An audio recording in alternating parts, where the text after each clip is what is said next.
अपनी सरकार, ये सिद्ध है सबको दिखाने की, ए इंडिया तुझको आजमाने की, वो ताकत है ये बताने की, आगे बढ़ेगा अब तो हर दिल में धड़केगा इंडिया,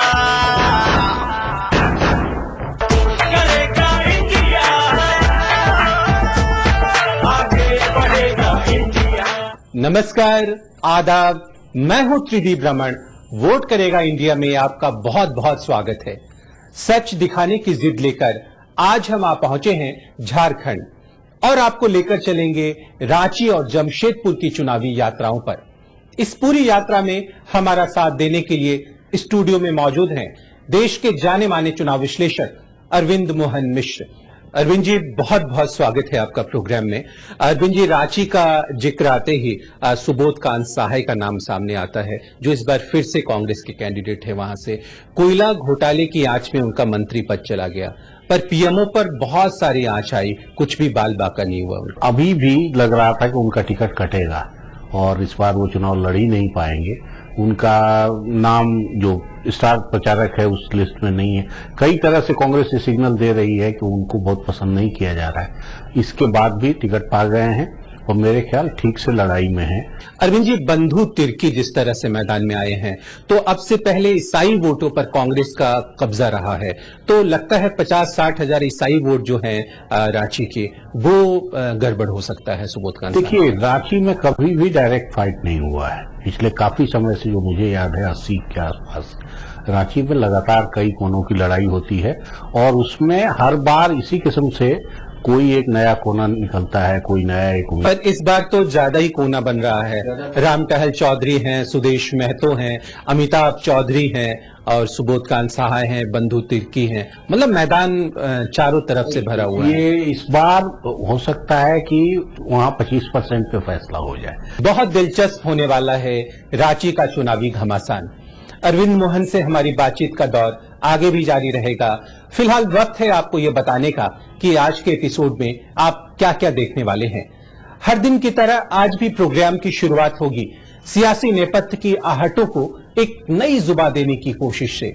प्रोग्राम के आखिर में हम लेकर आएंगे एक ऐसा मजाकिया वीडियो जो इन दिनों इंटरनेट पर खूब धमाल मचा रहा है। जी नहीं, एक प्रेम कहानी। पर सबसे पहले पर्दे के पीछे की गपशप चुनावी चटपट में।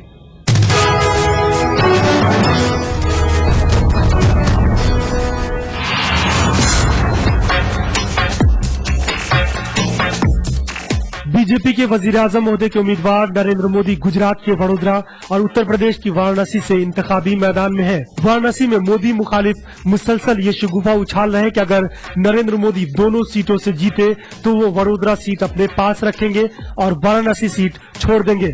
लेकिन अब मोदी की कोर टीम ने साफ कर दिया है कि मुल्क के अगले वजीर-ए-आज़म के तौर पर नरेंद्र मोदी वाराणसी सीट से मुंतखब रुकने पार्लियामेंट की शक्ल में हिंदी भाषियों और हिंदू आबादी के दिलों में जगह बनाना चाहते हैं और वडोदरा की सीट वो अपने करीबी अमित शाह के लिए छोड़ सकते हैं। जराये बताते हैं कि अमित शाह को मोदी कैबिनेट में एक अहम जिम्मेदारी मिल सकती है। रही बात गुजरात की, तो उस सूरत में नरेंद्र मोदी अपने वजीर आला की कुर्सी पर आनंदी बेन पटेल को बिठा सकते हैं, जिससे कि गुजरात के पटेल बिरादरी में इसका एक अच्छा मैसेज जाए।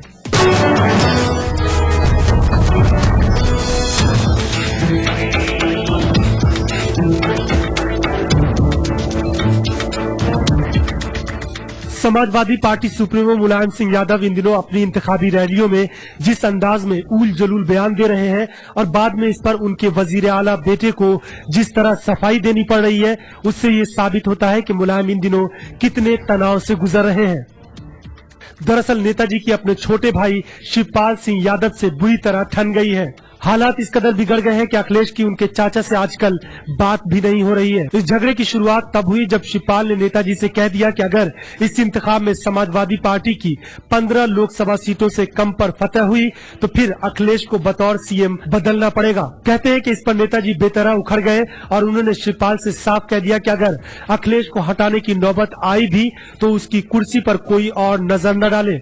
वैसी सूरत में मुलायम खुद उत्तर प्रदेश की गद्दी संभाल लेंगे।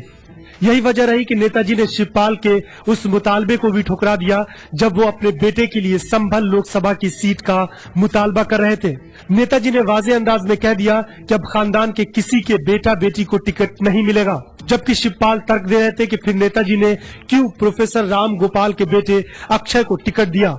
नाराज वालिद और बेटे दोयम ने शिवपाल को किसी भी समाजवादी पार्टी उम्मीदवार के इंतखाबी मुहिम में जाने से मना कर दिया है और उन्हें लखनऊ में बैठकर पार्टी तर्जुमान की जिम्मेदारी संभालने को कहा है। जब इस बात की भनक आजम खान को लगी तो उन्होंने शिवपाल की दुखती रगों में हाथ रखते हुए कहा कि इस मुश्किल घड़ी में आजम शिवपाल के साथ खड़े हैं।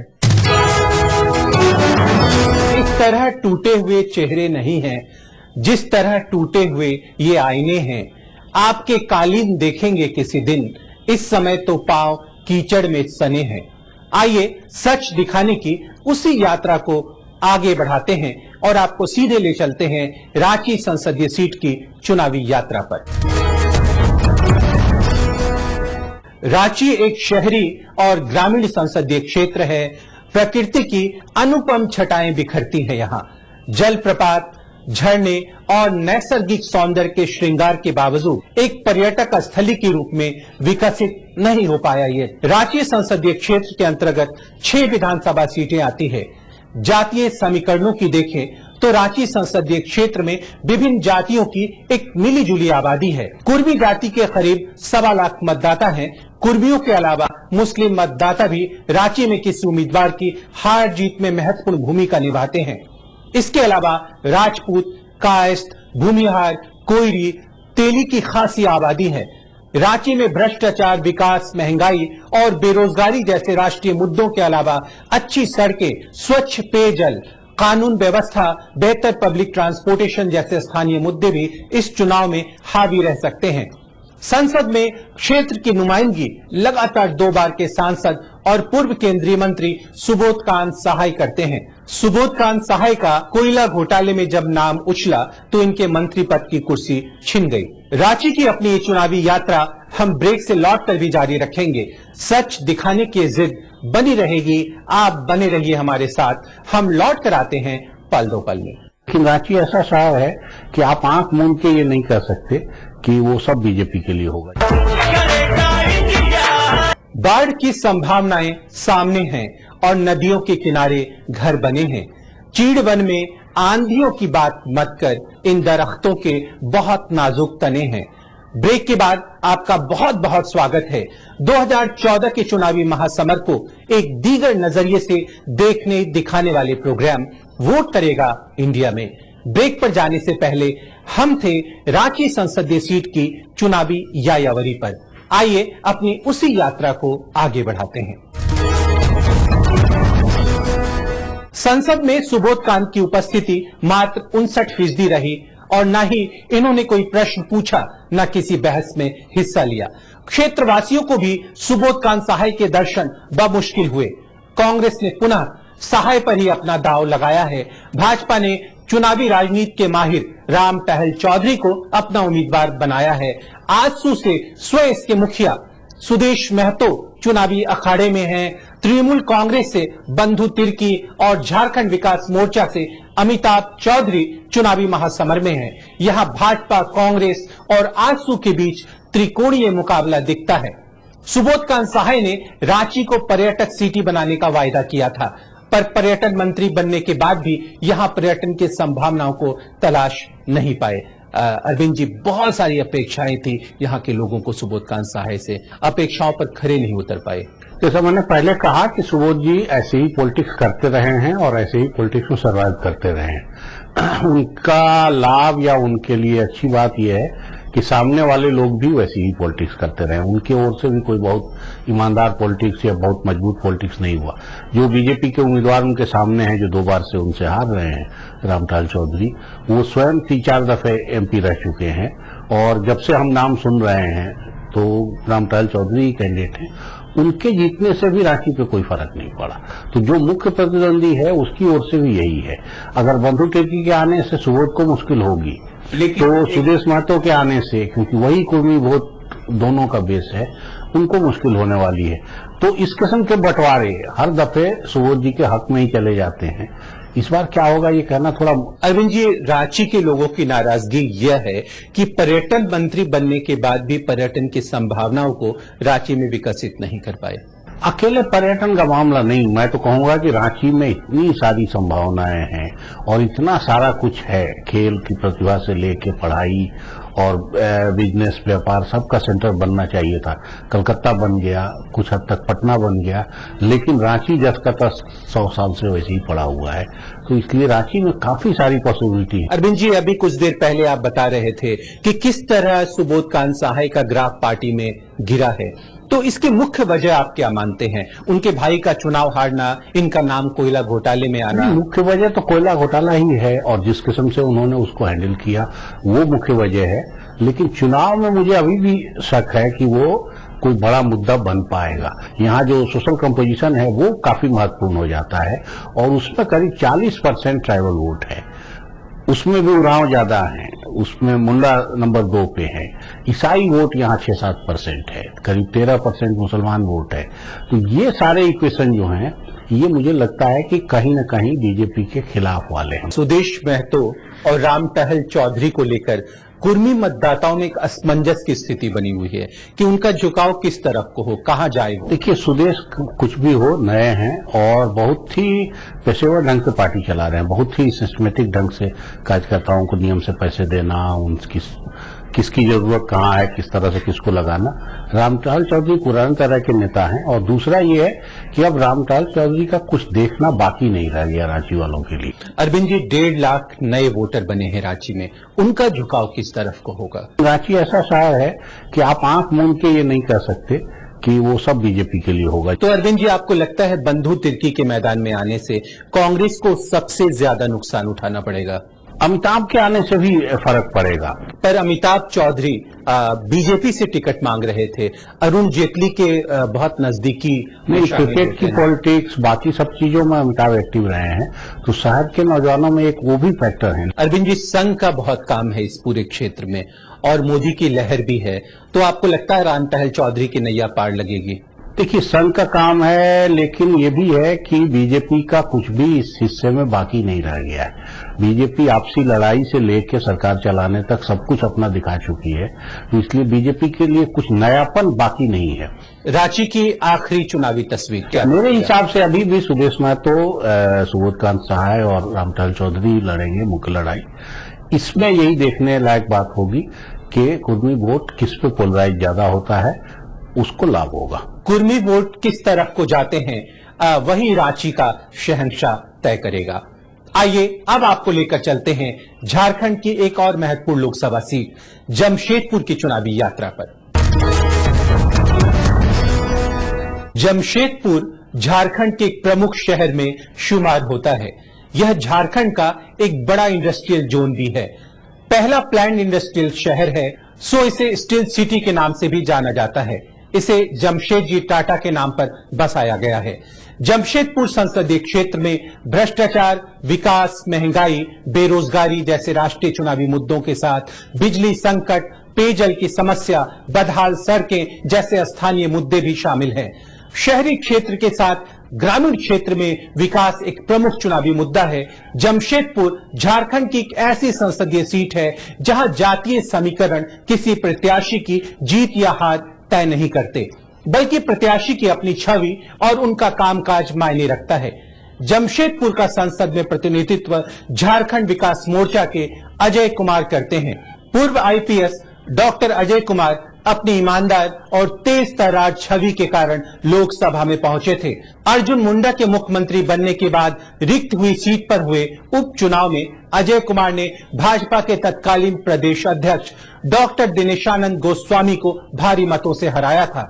जमशेदपुर संसदीय क्षेत्र के अंतर्गत 6 विधानसभा आती हैं, जिनमें से 2 पर भाजपा, 2 पर झामुमो, 1 पर आजसू और 1 पर कांग्रेस का कब्जा है। पर झारखंड मुक्ति मोर्चा के विधायक विद्युत बरन महतो भाजपा में शामिल हो गए हैं और भाजपा की ओर से इस दफे लोकसभा उम्मीदवार हैं। फिलहाल वक्त हो गया एक छोटे से ब्रेक का। ब्रेक से लौटकर हम जमशेदपुर संसदीय सीट की अपनी चुनावी यात्रा को जारी रखेंगे। सच दिखाने की जिद बनी रहेगी, आप बने रहिए हमारे साथ। हम लौट कर आते हैं पल दो पल में। ये बताइए कि is it a love story? जी नहीं, ये एक प्रेम कहानी। करेगा इंडिया। अब तड़पती सी गजल कोई सुनाए, हम सफर ऊंघे हुए हैं, अनमने हैं। जिस तरह चाहो बजाओ इस सभा में, हम नहीं हैं आदमी, हम झुनझुने हैं। ब्रेक के बाद आपका एक बार फिर से स्वागत है 2014 के चुनावी महासंग्राम को एक नई जुबा देने वाले प्रोग्राम वोट करेगा इंडिया में, जो जिद है सच दिखाने की। हम थे जमशेदपुर की चुनावी यात्रा पर, आइए अपनी उसी यात्रा को आगे बढ़ाते हैं। जमशेदपुर में कुल मतदाता 16 लाख हैं, जिनमें 2,50,000 कुर्मी, बंगाली और उड़िया वोटरों की भी अच्छी खासी तादाद है। शहरी सीट है। झारखंड विकास मोर्चा से डॉक्टर अजय कुमार पुनः चुनावी मैदान में हैं। झारखंड मुक्ति मोर्चा ने निरूप महंती को टिकट दी है। महंती टाटा स्टील के वाइस प्रेसिडेंट HR रह चुके हैं। बतौर सांसद अजय कुमार की संसद में उपस्थिति 76% रही। कुल 55 बहस में हिस्सा लिया, 192 सवाल पूछे और 3 प्राइवेट मेंबर बिल भी पेश किया। क्षेत्र में अजय कुमार की छवि अच्छी है, क्षेत्रवासियों को उपलब्ध भी रहते हैं। अजय कुमार का मुकाबला भाजपा के प्रत्याशी विद्युत बरन महतो से है, जो झारखंड मुक्ति मोर्चा छोड़कर भाजपा में आए हैं। आजसू ने यहां अपना उम्मीदवार नहीं उतारा है। सुदेश महतो नहीं चाहते हैं कि यहां महतो वोटों में बंटवारा हो। महतो मतदाताओं का असर ग्रामीण क्षेत्रों में है और ये भाजपा का वोट बैंक माना जाता है। झामुमो के नेता सुधीर महतो को दिल का दौरा पड़ने से उनकी मृत्यु हो गई थी। इसके बाद उनकी विधवा सविता महतो को झामुमो ने राज्यसभा के उम्मीदवार के रूप में चुना, पर झामुमो नेतृत्व और राजद के दबाव में सविता को अपना नामांकन वापस लेना पड़ा। इससे महतो समाज में झामुमो को लेकर बेहद नाराजगी है। इसे ही कारण बताते हुए विद्युत बरन झामुमो छोड़कर भाजपा में शामिल हो गए। यही वजह है कि झारखंड मुक्ति मोर्चा यहां लड़ाई में भी नहीं है। क्या लग रही है पहली तस्वीर जमशेदपुर? देखिए, लड़ाई मुख्य रूप से विद्युत बरन और अजय कुमार की ही है। विद्युत बरन, ये एक अद्भुत संयोग हुआ है। हम सब लोग जमशेदपुर बहुत अच्छी तरह जानते हैं, वहां पढ़ाई लिखाई होने के चलते। वहां जितने कैंडिडेट पहले होते थे सब दागी और अलग अलग किस्म के शरारत और बदमाश वाले। इस बार संयोग से तीनों कैंडिडेट इतने सज्जन और भले हैं। विद्युत बरन भी एकदम नए और बाहर के कैंडिडेट हैं, जिनका बीजेपी से कोई लेना देना अब तक नहीं रहा, लेकिन उनको 2-3 चीजों का लाभ हो गया। कायदे से बीजेपी की अपनी पॉलिटिक्स के चलते अर्जुन मुंडा उनको लेके आए, लेकिन उनको पूरा महत्व वोट, जिसमें सुधीर प्रकरण एक अलग शामिल है, जिसमें गुरुजी ने सुधीर की पत्नी के साथ जो व्यवहार किया उसको लेके सारे महतो समाज में बहुत नाराजगी है। तो वो सब कुछ उनके लिए शामिल हो गया। शुरू में जब वो आए तो लगा कि वो ढीले कैंडिडेट हैं, पता नहीं बीजेपी उनको एक्सेप्ट करेगी, लेकिन अचानक लग रहा है कि वो मजबूती पकड़ते जा रहे हैं। अरविंद जी, बात ये उठ रही थी कि अर्जुन मुंडा जमशेदपुर से चुनाव लड़ेंगे इस बार, पर क्यों नहीं आखिर लड़े? मेरे ख्याल वो अभी जैसे पिछली दफे हुआ कि पार्लियामेंट का चुनाव जीतने के बाद वो फिर मुख्यमंत्री के लिए पद छोड़ के गए, तो वो अभी भी उनके मन में है कि अभी भी उनको लगता है कि झारखंड में जल्दी चुनाव होंगे और फिर उनको शायद उधर जाना पड़ेगा। अरविंद जी, भाजपा की राह आसान बनाने के लिए आजसू ने अपना उम्मीदवार नहीं दिया सुदेश महतो ने, ताकि कुर्मी वोटों में बंटवारा ना हो सके। भाजपा की राह से ज्यादा कुर्मी वोट वाला मामला है। अरविंद जी, अजय कुमार की छवि अच्छी है और लोगों में स्वीकार्यता भी काफी है, तो आप एडवांटेज अजय कुमार मानते हैं? अजय कुमार की इमेज अभी तक काफी अच्छी है और उनके प्रति नाराजगी नहीं बनी है, जो आमतौर पे MP से बन जाती है, और वो आसानी से अपने सारे इलाके को हैंडल कर ले रहे हैं। और दोनों कैंडिडेट पार्टी बदलने वाले हैं। महंती भी बहुत ही सज्जन आदमी हैं और उनके बारे में भी ये माना जाता है कि ऐसे लोग आमतौर पर उम्मीदवार नहीं बनते, तो उम्मीदवार बन गए हैं लेकिन वो जम नहीं रहे हैं। उस हिसाब से लड़ाई सिर्फ 2 पॉइंट पे आ गई। लेकिन अजय को एडवांटेज ये है कि शहर में बहुत कुछ जाति धर्म से ऊपर अब वोट पड़ने लगा है। अरविंद जी, जमशेदपुर की आखिरी निर्णायक तस्वीर? मेरे हिसाब से अभी भी लड़ाई अजय और बीजेपी की है, लेकिन अजय को लाभ होगा क्योंकि एक तो खुद से उनकी पर्सनालिटी काफी अच्छी है और दूसरा ये है कि वो जिस पार्टी से लड़ रहे हैं उस पार्टी की भी इमेज पूरे प्रदेश में अच्छी है और औरों की तुलना में, तो उनको ये लाभ होगा। अब हम प्रोग्राम के आखिरी लम्हों में आ पहुंचे हैं। ये वक्त होता है आपको मजाकिया वीडियो से वाबिस्ता कराने का। हाय अरविंद जी, इनकी फिल्म आ रही है जिसका नाम है कुछ कुछ नहीं करना है। कुछ कुछ करना है। यस, सॉरी, कुछ करना है। ओके, इट्स नाउ कुछ कुछ करना है। तो जब से फिल्म बननी शुरू हुई है अरविंद जी, ये फिल्म बहुत चर्चा में है। ये बताइए कि is it a love story? जी नहीं, ये एक प्रेम कहानी। ओ, बहुत ट्विस्ट एंड टर्न वाली प्रेम कहानी। ट्विस्ट? क्या करिए आप? हमारा जो हीरो है वो मध्यम वर्गीय है जी। उसे धरना देने का बड़ा शौक है। वो धरना देने की कला सीखने के लिए अपनी नौकरी को लात मार के आता है और तब उसे दिल्ली नाम की लड़की से प्रेम हो जाता है। Wow, so interesting. तो फिर इसमें कॉन्फ्लिक्ट क्या है अरविंद? कॉन्फ्लिक्ट ही कॉन्फ्लिक्ट है जी। हाँ जो हमारे हीरो को धरना सिखाने वाला गुरु है जी, वो उसे समझाता है प्यार मत कर, प्यार करेगा तो उसके बाद शादी करनी पड़ेगी, शादी करनी पड़ेगी, वो जिम्मेदारी तुम नहीं संभाल पाओगे, 5 साल नहीं टिकेगी तुम्हारी शादी। लेकिन हमारा हीरो कहता है कुछ करना। आज के लिए बस इतना ही।